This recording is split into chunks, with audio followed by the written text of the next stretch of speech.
गटाशी जुळणारी संख्या निवडा. 269, 746, 584. या गटाशी जुळणाऱ्या संख्या खालील संख्यांमधून आपण घेऊयात. 188, 376, 926, 891.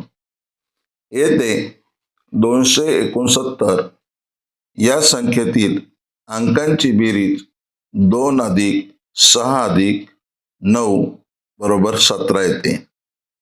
746 या संख्येतील अंकांची बेरीज 7 अधिक 4 अधिक 6 बरोबर 17 येते.